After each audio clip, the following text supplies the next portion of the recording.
মুড়িটা করে লরম হইলে ফেলে দিবে না। এই মুড়িটাই দেখুন একটু লরম আছে, এইটা এখন আমি বাজিয়ে এইটা দিয়ে লাড্ডু বানাইমু। এখানে বড় একটা বাটি দিয়ে ভর্তি ভর্তি করে লইছি, আর ওজন করলে এখানে 250 গ্রাম মুড়ি আছে। তখন আমি এটা বালু ফেলাই দিই ফলন দিয়ে চাউল লইয়া, নাইলে পরে খালি বালুটা একসার করবো।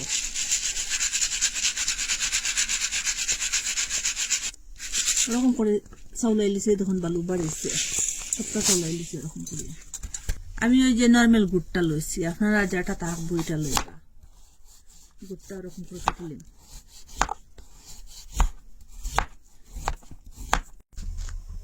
ফ্রাইটা আগে থেকে বয়েল আসলে এটার মধ্যে মুড়িটা দিলাম, মুড়িটা বাজিম একটু একটু লাল করে বাজিয়ে দিচ্ছি মুড়িটা।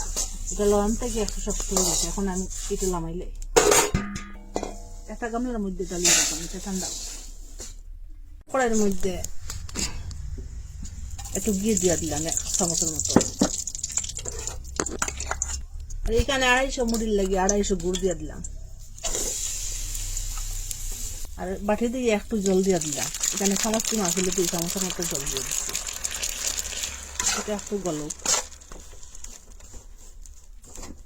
এখানে একটু লঙ্কার গুঁড়া দিচ্ছি, একটু জাল জাল করবো, খাইতে স্বাদ লাগবে, জাল লঙ্কা মিষ্টি করবো।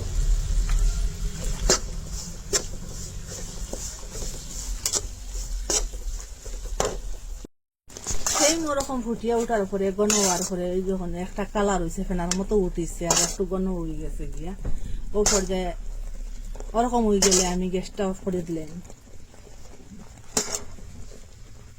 আর যে মুড়িটা বাজিয়ে রাখলাম, আগে তো গুঁড়া হইতো না, এখন গুঁড়া হয়ে গেছে গিয়ে মুড়িটা, আগে লরম আসলো যখন, এখন ধীরে ধীরে একটু একটু করে দিলাম মুড়িটা।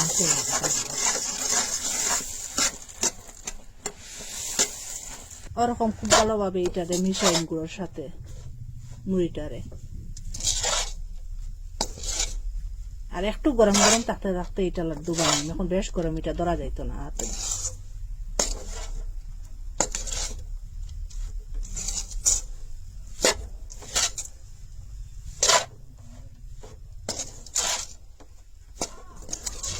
ঘি লাগাইয়া দিন, ঘিটা লাগাইলে লাড্ডুটা লাগতো না, এটার মধ্যে বানাই বানাই রাখুন।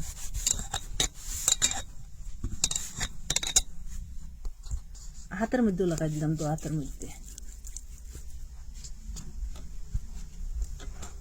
দেখা। প্রথমে ওরকম করিয়া একটা সাইজ করিয়া করিয়া রাখুন, ওরকম করিয়া বানাইন।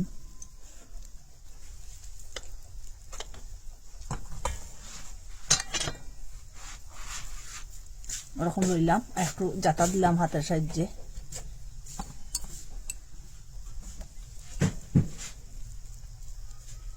এক সাইজের বানাইলাম। আপনারা তো কত লাড্ডু বানাইয়া খাইছেন, সুজির লাড্ডু খাইছেন, আর যে চিরার লাড্ডু খাইছো, আরো কত কিছু খইয়ের লাড্ডু খাইছেন। ওরকম একদিন মুড়ি দিয়া লাড্ডুটা বানাইয়া খাইবা, লুনটা লুনটা জাল জাল মিষ্টি মিষ্টি, এত সুস্বাদু কি বলবো, যে সব লাড্ডুরে হারিয়ে দিব এই লাড্ডুটাই।